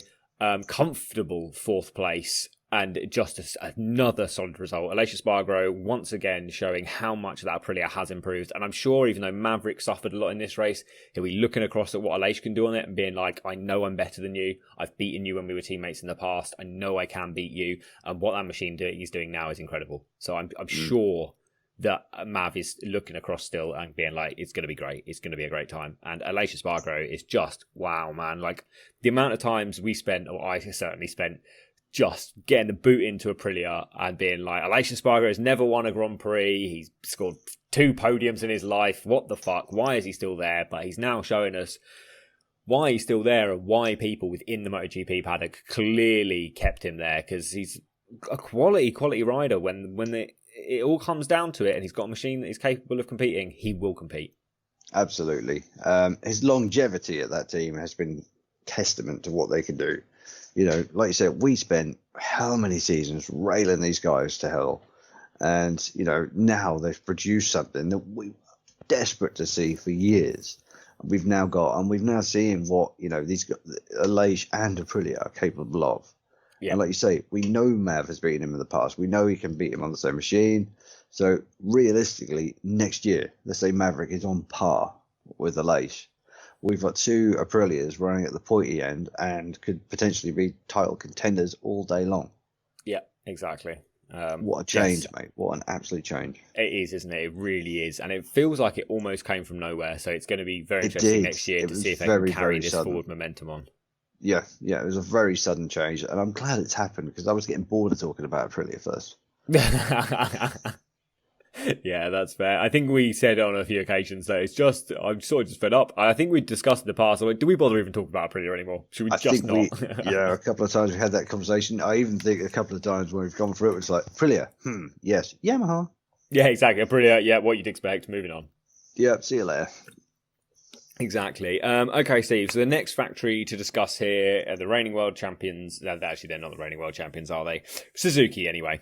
Johan Mir is the reigning world champion. So Suzuki, Alex Rins, who won one of these races last year, qualified 20th and finished the race in 12th. Disappointing result, Steve. I don't really have many words for it. Much like Aprilia of old, there's not really much to say. It was just a shit weekend. Yeah, he's gone from, I don't know, I want to say Alex Bins. He was Bins, but now he's just not really doing anything. It's now like he's just slow. Yeah, it's like he's now scared of pushing it to fall off the bike, so he's like, fuck it, I'm just going to poodle around. Yeah. At the back, it's a fall from grace, mate. You know, someone who we both expected to be in the title mix. It's not looking good. I don't know. He's contracted for next year, isn't he? But yes. Not beyond. Yeah. I think they're both contracted for next year, but then I'm not sure either of them are contracted past that. No. So he needs some results next year to keep that seat. Certainly, because that's going to the Suzuki will be a seat that people are wanting. Exactly. Yeah, all day long. It's won a world title. You know, Mir's looking cracking on it at the minute. So yeah, he's got some hard, difficult months ahead of him. Yeah, definitely. So speaking of Mir, then his teammate, then Mir qualified 7th, finished 3rd in the end, as we've said already. Was really disappointed with the result. He did expect a lot more from the weekend and just didn't seem happy at all with the 3rd place. But he did close in points on his championship rival, even if he did lose more points to his other championship rival. But I don't know, it seems pretty solid. I mean, Suzuki haven't been the Suzuki of last year. They haven't looked like they're going to win a race really this year. And just Mir getting back on the podium is just good, I think. I think just keep plugging along. I mean, he won the championship by consistently being on the podium last year. That we said it before, that's not going to work this year. But I don't think the Suzuki's up to winning the championship this year. I don't think it is. I think a lot of it was luck last year as well. He was gifted a lot of results by other people's bad fortune and bad results. You know, look at Quartararo last year. Didn't have this run. Wasn't on this kind of form last year. And everyone else wasn't on. Although we've seen 8 different winners this year. Yes. Which is incredible. Everyone else last year, apart from him, was so inconsistent.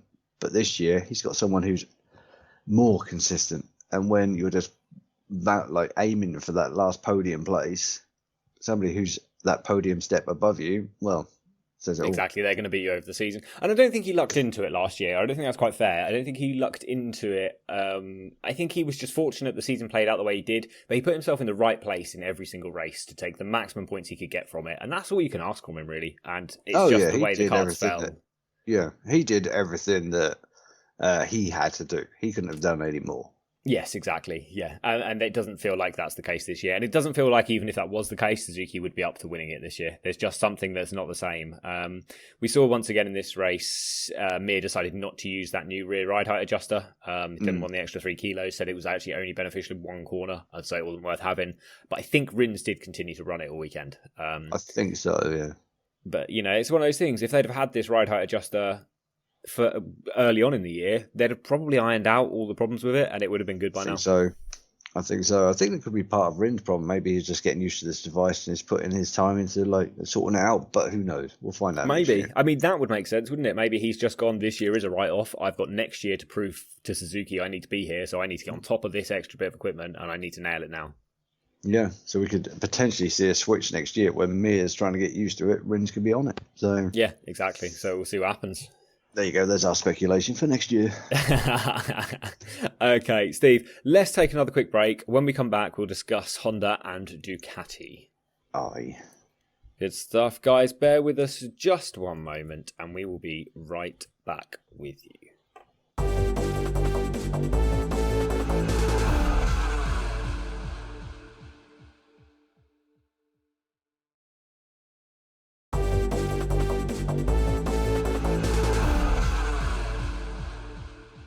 Thank you for bearing with us there, guys. We are back. I was slightly more delayed than usual there, Steve, because as I wandered through to urinate, Cherie has just finished watching Brave, the film. I've never seen the film, but everyone keeps telling her, as a redhead who spends a lot of time in Scotland, she needs to watch the film Brave. So she did. Turns out she loved it, and she's just been giggling away to herself all evening watching that. So she gave me a quick synopsis, and that was fun. But we're back to talk about MotoGP. Let's do it, mate. Honda then, Steve. It was a weird one for Honda, I think. I wasn't sure where to put Honda in this list, once again, because it felt like one Honda had a cracking result and the others were all meh. But, they got second place overall with Marc Marquez, so I opted just to put him as the second best manufacturer here. I think it's the right place for him. Rescued by one man. Yeah, exactly, which literally is the story of Honda for maybe the last 5 years. Literally, mate. Absolutely. But yeah, like you say, one man and the rest were just there. Yeah, exactly. So we'll start with the Satellite Boys again here. Taka Nakagami qualified 11th, finished the race in 10th. I expected a better weekend from Nakagami, to be honest, especially after the pace he had at the Teruel GP last year. I thought he would come out and maybe be knocking on the door of a podium, but that just wasn't to be. No. Different entity this year. Pardon me, completely. Little hiccup there.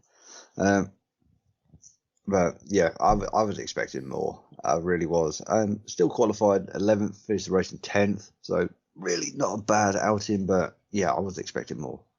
Yeah, exactly. But it was better than his teammate, Alex Marquez, who qualified 14th and then crashed out on lap 1. Yeah, it was like 3 or 4 corners in, wasn't it? It was a quick crash. Yeah, I think it was turn 5 maybe. Like it was, Something yeah. like that. Yeah, it wasn't a long good one, in. and he was limping away from that. It did look... we didn't actually see a replay of the crash. We just saw him limping away. It looked pretty rough. Yeah, on the timing tower, I thought he'd gone down with Rossi because like both their names just tumbled. Although Rossi was pretty near the back anyway. I was going to say, well, tumbled like 2 spots. Yeah, I think it was a glitch. I thought Rossi had made up a load of places because all of a sudden like his name tumbled down the timing tower. So I figured he'd had a good run at the first corner and maybe took them both out. But I don't know. Just Rossi's name settled back in and Marquez was building sandcastles. Yeah, not good. And much like his teammate, I expected a lot more from him, especially, he got a podium here last year. He was in the hunt for the race win before he crashed out of the second race here last year. So I thought he was going to do really, really well. Not to be, as it turns out. No, not at all. So the factory boys then, Pol Espargaro qualified 8th, finished in 13th. And to be honest, Steve, I'm not sure he was shown on TV more than once. And that was like the opening laps. Yeah, I think you're right. I can't remember seeing him at all, apart from like maybe the first couple of laps. And that was it. He just went about his day. Yeah. Just, not quite, again, where I expected him, because we know Hondas go well around here. So, just, yeah. Yeah, but we know his riding style doesn't suit the Honda. We know it worked at Silverstone because the conditions were good. But we know generally, and he did say this, didn't he? He said this after Silverstone. He said that whenever everyone else finds the going tough, I really enjoy it. When I find it tough, everyone else is doing well. And this is another example of that. He just cannot get the Honda to work how it should. The Honda does not work with his riding style. And again, it's proving to be a tough ask to be Marc Marquez's teammate and to get that Honda RC321V or whatever it is. So it's a lot of letters and numbers. Yeah, Honda RCV. Yeah, I think you're right. 21 something. Honda 3. The Honda, yeah, I don't know why I tried to do that. Why did I try and be a smart ass and name the actual model of the bike? I can do it with the Yamaha, it's the M1. I can do it with the Ducati, the Desmo Sedici. But the one I can never remember is the Honda. So why the fuck was that the one I decided to try and say? Fucking twat. Let's move on then, shall we? Marc Marquez here, qualified 4th, finished the race 2nd. This was not the old Marc, but maybe the closest we've seen him. This was Marc Marquez properly scrapping again, and it was good, man. I really enjoyed watching it. It was, mate. It was quite refreshing to see again. It was nice to see the battle. Nice to see him looking like his old self again and looking like he could keep that pace up because he did it for lap after lap. I can't remember how many laps exactly, but it just went on and on and on. Well, the entire race. Yeah, basically. and it just got better. There was no drop off. You know, in the past, like this season, we've seen the shoulder get the better of him and the arm get the better of him. Not to be. So it looks good. It is looking better. Left-hand circuit, though, remember? Yes, this is true. That was literally took the words out of my mouth. Anti-clockwise track. So, you know, we'll see what happens next round out, but things are looking so much better for him. Yeah, I'm not expecting this kind of result from him at Mazzano. No, I don't think anyone is, but it's just generally nice and refreshing to see what looks like the old Mark back again. Yeah, it's just really good to see him performing at such a high level, performing at the front and just fighting for the win again and really hungry for the win. This wasn't like Sachsenring where he could just take off and go. This was having to really risk it in those last laps to try and make the pass. And I think he was faster than Bagnaia. I'm convinced he was the quicker rider of the two. If Bagnaia hadn't been so inch perfect, Marquez would have won this race, but Bagnaia rode so perfectly that even with a slightly slower machine, he managed to win the race, and Mark just didn't have an answer for him. If Bagnaia had made a single mistake in those last 4 laps, Marquez would have won this race. Oh, absolutely. Yeah, I think you're right. Over the course of the lap, the Honda definitely looked quicker. It's just that Ducati just had the legs on him in the right places, and like you say, Bagnaia did not put a finger wrong. It was just incredible to watch. Yeah. Marc Marquez, though, back to him quickly. Did you see his interview in Parc Ferme, the post-race interview? I didn't. I did miss that. Enlightenment. It was weird, man. He was very much like, he was saying, like, you know, people thought I was gone. I'm not gone. I'm still here. I'm still going to fight for this. I'm still hungry for it. But he wasn't upbeat. He didn't seem excited. He seemed quite down to have not won the race, but didn't seem excited that he performed well. And it was just very matter of fact the way he was speaking. There was something weird about it. You'll have to go back and watch it because I can't really describe it. For anyone who hasn't seen it, just go back and watch. He's not happy. He's not sad. He just seems very normal, just very average. It was very strange. It was not like any interview I've seen with Marc Marquez before. And I don't really know or understand what was going on there. It'd be interesting for some psychologist to get in or like a body language expert to get in and have a look at it because it was just weird. There was something weird about it. Do you think that could have been a little bit of realization on his part that he's still capable? But do you think that, like, being an anti-clockwise track, he realized that he could only do what he used to do or come close to that under the right conditions now? Do you think he's realized that maybe this injury is as good as it's going to get and that this was his best shot and that he just circulating on an anti-clockwise track and fighting like that, you know, because basically Bagnaia got the better of him always in this scrap. Do you think this is just maybe him realizing this is now what I can do? This is it. This is, you know, this is me now, and I can't pull off what I used to do. And maybe that just set in post-race. Once he was saying that before the race. He was saying, I can't make the saves I used to be able to save. The saves that Marquez made, I can't do anymore. So maybe that's part of it, certainly. And maybe you're right. Maybe it is the fact that he's going, look, I know I can still win, but I can only win on left-hand circuits. And that is when I'm at my best. And maybe the fact he was beaten while he's at his best and performing at his best did have an effect. That's a good shout. And you know, beaten by a Ducati. It must have been weird for him to be fighting with a Ducati again as well. But if he wants to win a championship again, he's got to take everything from the races he knows he can win. And this was a race he could have won, but he was just beaten to it. Maybe you're right, the realization is hitting him that shit, even at my best now, the level has stepped up. The competition is higher. Maybe it is dawning on him that this is going to be a much tougher run to another championship. Maybe, oh my God, I cannot believe I'm even considering this, but maybe that 9th championship isn't there. Like, I was convinced he'd get more than Rossi, but maybe not now.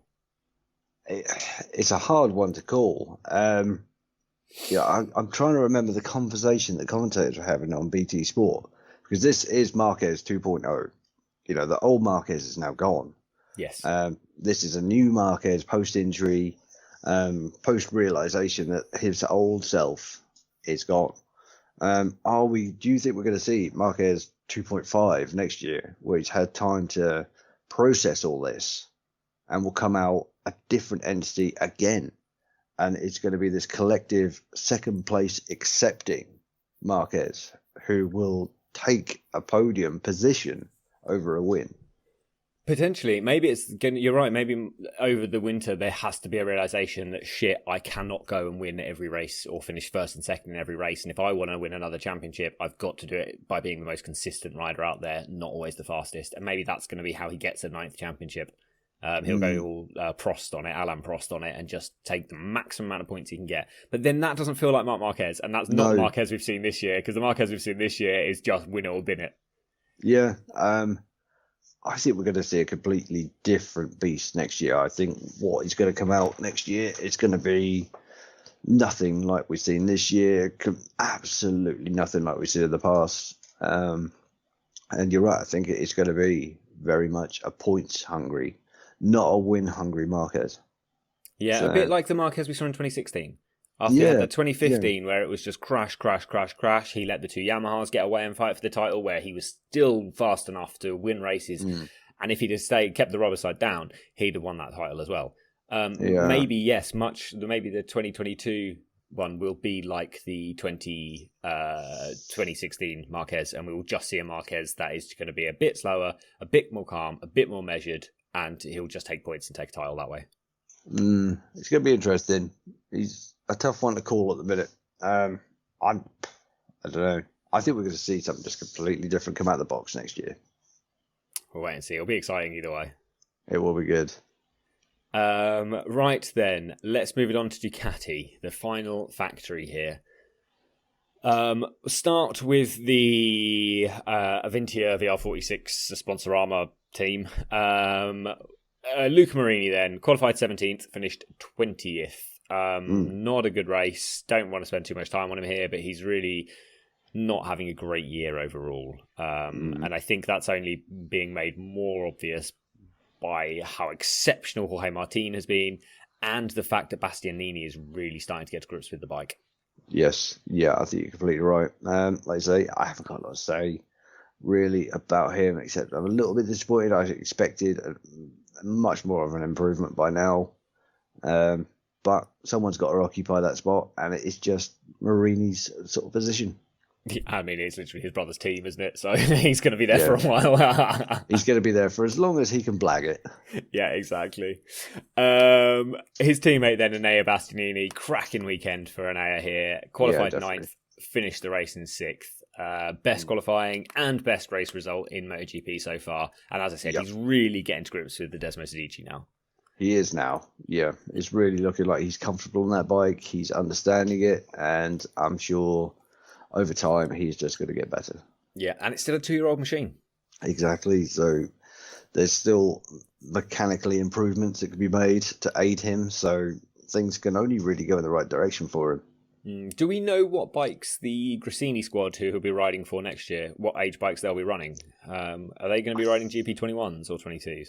I think they're 21s. Don't quote me on that, but I think it's going to be 1-year-old machinery. Oh, I think it is, isn't it? Because there's 2 22s for the Pramac squad and 1 for the VR46 team, and the rest will be on GP21s. Yeah, I'm pretty sure. Okay, but even then, that's a step up. That bike will be 2 years newer. It won't be the most up-to-date package, but it will be a package that Ducati understand very well. Yes, yeah. Cool. Okay, the other satellite team then, Steve, we'll start with Zarco. Zarco qualified 10th, finished the race in 17th. I don't actually know how that happened, because, as we've said, we didn't really see much of anyone else on this race. No, not really sure what went on there. Everyone else was expecting more. I think even the commentators were mentioning, like, when they did actually talk about someone else, they were like, what's happened? There was a lot of jokes flying around that he'd knackered himself out by riding that ancient old Ducati halfway across the world. Well, that's a good point, isn't it? He started his weekend by riding from where he lives in Avignon, France, to Aragon, over 1,000 kilometres on was it a 1981? Yeah, Ducati 900. Yeah, so that's same age as me. Fuck. 40-year-old machine, and tell me I know riding a 40-year-old machine will kill you. It's a long ride as well, and I'm sure not an easy ride. That's like up through the Alps, man. spectacular ride, don't get me wrong, and a beautiful machine to do it on, but that's commitment. Hell of an adventure. I'd love to do it myself, but I wouldn't then want to hop on a MotoGP machine and try and put in a good result, because that thing is going to test you. Exactly, and I've just realised that it's not up through the Alps, it's through the Pyrenees, not the Alps. Just for anyone who's going to pick up on my bad mountain range there. I was with you to start with, now I've pictured it, it's I'm like, the Alps is like Italy, Switzerland and stuff, and like bits of France to be fair, but I think it's the Pyrenees through Spain you would have gone through. Yeah, I'm pretty sure it is. Anyway, before we embarrass ourselves too much with our terrible European geography, really not a great weekend for Zarco there. Came through Q1, qualified 10th. But that was the highlight of the weekend. Apart from the cool fucking ride with a load of mates down to Spain, I'm sure that was the best bit of the weekend for him. Yeah, he's happy, whatever. He's like, I had a great time getting here, fuck it. Yeah, exactly. I think he probably missed having a piano, though. I bet that's the bit that really got him down. He's like, I need an instrument on my bike. He's probably got one of those little teeny tiny compact keyboards in a rucksack. Oh, nah, I bet he plays the harmonica really well, too. That's a very easy instrument to carry around. I don't even play the harmonica properly, and I carry two with me everywhere. Yes, I know someone who could play one really well, and it's sickening, because... Yeah, they're a cool instrument. That's why I carry them, because I'm determined to learn one day. But I'm like, I can do Postman Pat, and that's about it. Used to know a chap who just picked one up one day, and it was just like instant done. Oh, that's so irritating, mate. It took me so long to learn scales on it, let alone anything else. But I think they're just really cool instruments, and I'm determined to learn one day. But I bet Zarco could just pick one up and do it, because he's just good at everything. Yeah, I can picture him around a campfire on that bike trip with one of those little tiny squeeze box. Oh, that would be so cool, yeah. Just pull it out, one of the little teeny tiny ones that like fits in half a shoebox, and he's just like, look what I found, and just blast out something amazing. And just like, someone's shooting. Yeah, I'm with you. He's just that kind of guy, isn't he? But not the best weekend for racing for him, sadly. No points, and his championship position is dropping down now. He's now 4th in the championship, and Jack Miller is only 8 points behind him. So you would imagine he's going to be dropping down to at least 5th over the next few rounds. You would think so if these results continue. A rider still on the rise, though, is his teammate in Jorge Martin. Jorge Martin qualified in 5th, did finish in 9th, though, so not actually the performance I expected from Martin, but especially when you consider where the factory boys were, but still much better than his teammate. Yes, yeah, absolutely. And it's always a good thing to beat your teammate. If you can't win it, at least beat your teammate. Mm-hmm. And let's not forget, Jorge Martin is the least experienced guy on that grid right now. He's in his rookie year, but he missed a fucking good chunk of it early on. What did he miss, 4 or 5 rounds? And all of a sudden he's just back and just looks to be making leaps and bounds with that machine. Every time he gets on it, he doesn't fail to impress. He doesn't always set the world on fire, but he never fails to impress. There's always some positives you can take away from whatever he does. So things are going to be good for him. He's got no worries about keeping his ride. We know, so, hopefully he's just going to keep going. Yeah, people are talking about him at the moment, aren't they? Like, he'll be taking Jack Miller's ride after next year. So he's certainly, as long as he keeps this up, he's golden for a good long MotoGP career. Yeah, absolutely. That brings us nicely on to Jack Miller then there, Steve. Qualified 2nd, finished the race in 5th. Could have been better, still a nice result, but now that his teammate has finally won a race, Jack Miller really needs to start performing more consistently if he wants to keep that Ducati seat after the next year. Yeah, it's in 5th place around Aragon and the Ducati, very respectable. Less so when your teammate wins it. That's the problem, isn't it? It would be a respectable result last year. It would have been amazing. But this year, 5th ain't great. No. And like you say, if Bagnaia is going to keep these results up, qualifying and in the races, then he's really got to pick it up, or Gigi's going to start looking elsewhere. Certainly will be. And I think we all know where he'll be looking, and it will be at a certain Spaniard. Yes. But Miller was running 3rd for the first half of the race, actually. Comfortably running 3rd. Started from 2nd, got out-launched by Marc Marquez, and then was comfortably running 3rd. He did have Espargaro and Mir behind him, but he was keeping him there. Happy days, just cruising. Lap 12, he ran wide. I can't remember which corner it was on, but both Espargaro and Mir got past him. Yeah. But, you know, on the plus side for him, he did finish 5th, didn't lose any more spots, couldn't take those ones back. But both Miller and Bagnaia were saying that this Ducati now is the best turning bike they've ever ridden, or the best turning Ducati they've ever ridden, which explains why they were so good around Aragon this year compared to what they did last year when they were barely scraping points. Yeah, and let's think about this for a second. If they're now saying the Ducati's quick, the Ducati's got a good aero, and now it can turn. Yes, I mean, the Ducati is sounding like an all-round package, isn't it? You're right. It stops, it goes, the aero's great, they've got great electronics, the rear ride height adjuster, and now it corners. Yeah, wow. Everyone else is there just like, oh, for Christ's sake. It is the Zarco of the motorcycle world. It's certainly getting that way. It is sickening. It is becoming a hell of a package, and it's, you know, on its day, if it keeps going like this and they can find the right combination, it's going to be bloody hard to beat. It will be hard to beat if they keep moving like this. And maybe this is the point. This is why they need to get someone like Martin in there too, someone that can consistently get these results. Because while Miller on his day, again, is one of those riders, put the wet conditions out, you bet all your money on him. In the right conditions, Miller is going to win you those races. But Miller is struggling to prove to me, well, just to me, because I'm the important one here. No, Miller is struggling to show that he can consistently win races, consistently be on the podium, and consistently challenge. Because I don't know, was he 80 odd points back in the title now? Somewhere in that region, it is quite a chunk. It's a huge chunk now. If he can come out next year and just be boom on form and just consistently perform, then great, happy days. He'll probably keep the ride. But if he's not going to do that next year, I mean, it's going to be tough for him to keep his ride after 2022. Everyone else around him is making just as good a case for that ride, if not better.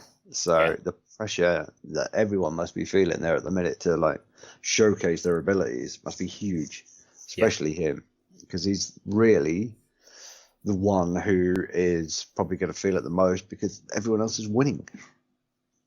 Yeah, that's exactly it. And speaking of winning on Ducati, Steve, that brings us beautifully onto his teammate. Seamless, mate. Seamless. Thank you.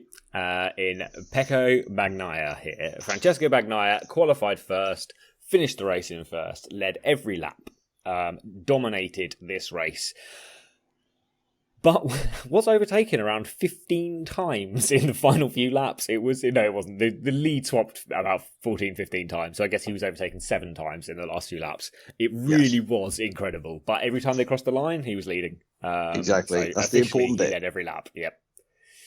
So into qualifying, this was the first Ducati 1-2 since 2018. Which would have been Lorenzo Dovi, also I believe at Aragon. Yes, I think you're right. But Bagnaia just rode the perfect weekend, perfect race, just great. And as we've said, he didn't look as fast as Marquez to me. Anyway, I think Marquez was faster, but oh my god, he just performed inch perfect all the way around. And I don't think I've ever seen a rider put up with a constant barrage of attacks from Marc Marquez before. Not like that. Not hold his line and do it perfectly. No. Not even Dovi was doing it with that many. Like Dovi held Marquez off in a couple of good dogfights for 2 or 3 laps. But never for the constant pressure, exactly. Not for that long. I mean, we said like the cameras showed nothing for maybe the last 11 to 14 laps. So it just showed how long that pressure was going on for. And when you look back at the race, like watching it again this afternoon, it looks like Bagnaia was just oblivious to Marquez being around him because he was not letting that pressure get to him at all. He hit every marker all the time. Yes, he rode defensive, but when he was riding defensive, he also rode intelligently. It was amazing to see that he could ride so defensively. And yet, it didn't look that much different. His lines didn't change very much. They changed fractionally. It was some of the best defensive riding I've ever seen because he just forced Marquez to make ridiculous overtakes that he just couldn't keep on the track. No, every time he forced that or made that overtake, he was forcing it into a position where Bagnaia could get the cutback and just sweep underneath him. Just use that Ducati squirt and go to his advantage. And it worked perfectly. But if you were to... I thought about this earlier. If you were to render that video and just take Marquez out of it, he would still look as quick, Yeah, exactly. And Because he just hit his markers and hit his line, even with Marquez dodging all around him the entire time. Yeah, normally when we get a dogfight like this, they're swapping and changing, and someone's on the inside, someone's on the outside. It was the same overtake from Marquez every time because he was being forced into that position. Mm-hmm. And like you said, he rode so defensively, so well, that you could just render Marquez out of it, and you wouldn't notice any difference. Yeah. Bagnaia was still run the same race, and that just doesn't happen. Normally, look at the, when we swapped a few takes, you compared it to Catalunya 2009. Look what was going on there. They were all over each other. Yeah. Swapping. One was on the inside, one was on the outside. Different passes. Look at Rossi's knee out and pull it back in and goes around the outside. That don't happen. This was completely different to that, but just as bloody good. Yeah, it really was. And the only thing that really stopped this race being quite as good as Catalunya 09 was the fact that Marquez ran on with, 6 corners left. If that had gone down to the very last corners, it would have been a true classic. But even so, man, I think this was probably my favourite race of the year. Those last 12 laps, I was on the edge of my seat, man. And I didn't realise until there was 3 laps to go that I hadn't seen anyone else. They hadn't shown anyone else except the 2 leaders. But it flew by. The last half of that race, it flew by. And I was so enthralled. It was just a cracking race. It kind of was a shame, like I say, that towards the end, Marquez did run wide and then couldn't sustain the attack. But I'm not convinced he would have won anyway. Bagnaia just had him. He was just incredible. And I didn't think I would ever be saying this of Bagnaia in MotoGP after his first couple of years, or his first year. 2 years. This is his third year, isn't it? Yeah. After his first couple of years, I didn't think I'd ever be gushing over Bagnaia the way I am now, but it was an incredible ride. Yeah, that was insane, mate. The boy's going to be a future champion. It's certainly starting to look that way, isn't it? Yeah, so cracking weekend, mate. All together, an outstanding weekend. Yeah. Really, really good. Steve, let's recap our predictions quickly, shall we? Do we have to? It's just part of the fun now, mate. I'm enjoying these predictions. So I predicted it would be a Marquez win, a Quartararo second, a Rins third. I got one of the podium correct, but in the wrong place. You predicted a Quartararo win, a Martin second, and a Marquez third. So also one of the podium right, just in the wrong place. But I think you were probably closer than me because Rins was quite a lot further back than Martin. So we'll give you the win on this one, my friend. Yes. Top 10 then in the MotoGP Championship at the moment looks like this. Marc Marquez has pulled himself up to 10th place with 79 points. Miguel Oliveira is in 9th with 87, and then with 95 in 8th is Maverick Vinales, which confusingly now has an Aprilia next to his name and not a Yamaha. Aleix Espargaro, his teammate, is in 7th with 96 points. It's really quite unfair for Aleix that Maverick Vinales is 1 point behind him, but most of those points, all of those points, were scored on a Yamaha. Brad Binder's in 6th with 117 points, and Jack Miller is 5th with 129. 137 points has Johan Zarco in 4th, and Mir in 3rd has 157. Just 4 points ahead of him is Pecco Bagnaia with 161, and Fabio Quartararo, still the commanding lead on 214 points, is leading the title. All right, there's still it could change, but not looking like it. No, it's not looking like it at all. Steve, next weekend the race goes to Misano. Now I'm aware this show is already running pretty long, and to be honest, guys, I've had a really fucking busy day, so I haven't written a preview for Misano, so we're not going to do one of those. However, we've got 2 Misanos this year, so there will be a preview for the second round of Misano, even though you're all going to know exactly what's going to go on there, but we'll be doing that because we'll need content for that week. We're just going to switch it up a little bit. I have got predictions, though, from Misano, Steve. Oh, God. Have we? All right. I mean, I've already got mine down on the paper here. It's quite nice because I know I'm going to do it, so I can just have a look and just go from there. But I'm predicting, call it recency bias, but a Pecco Bagnaia win, a Johan Mir a second, and a Quartararo third. Bearing in mind, Pecco came second in Misano last year, and Mir came third last year. So I'm not just picking Bagnaia out of the air here because he's just won a race. I think he's got form at Misano too. And I think, much like in his Moto2 year, he'll win a race, or his Moto2 Championship year, he'll win a race and then they'll keep coming. Yeah, I think you could be right. Right. On that note, I am going to go completely different. I think you could be right, but not that right. I am going to switch it up to a Jorge Martin win. Ooh, okay. I like where this is going. From a Pecco. Okay. From a Mir. From Mir. We're thinking Mir will still get onto the podium again. I think he will. I think this could be sort of a little barren spell for Quartararo. I think this could be where the championship closes up a little bit. There we go. We'll see, mate. It's going to be a fun one. I think Quartararo is going to perform well. I think Morbidelli won here last year, so we do know the Yamaha works. Well, yeah, I'm probably completely wrong, but I think you're right. If he'll be sniffing around the podium, I'm sure. Yes. But I think this race is going to be a lot closer than what. There's going to be a bigger leading group, I think, than what we saw this weekend. So. Yeah, that's probably fair. I don't think they're going to have. It's not going to be like two riders running away a half a second a lap like Marquez and Bagnaia had this time. Yeah, I think we could see 4 or 5 all within like a second and a half. Yeah. So we'll see. Steve, the Fantasy League has changed a little bit here. There's new people that are... I don't know if there's new people in the league or not, but there are certainly new people in the top 10. Yes, I noticed that when I looked earlier. I was like, what's happening here? Yes, so we do have at least one new person, actually. There's 59 of us in this league now. So again, let's run through the top 10 here. Quokka's Revenge in 10th place. Patronus STD is in 9th. Tiger Motorsport in 8th. Then there's me in 7th. I've dropped a couple of spots from last week. His and Herpes is 6th. Team Crash is 5th. Kaiser Soze? That's a new one. Kaiser Soze from Australia. Get in touch and let us know how badly I've pronounced that. Is in 4th place. Nine Toes Racing in 3rd with 1,299 points. Don't recognise that name either.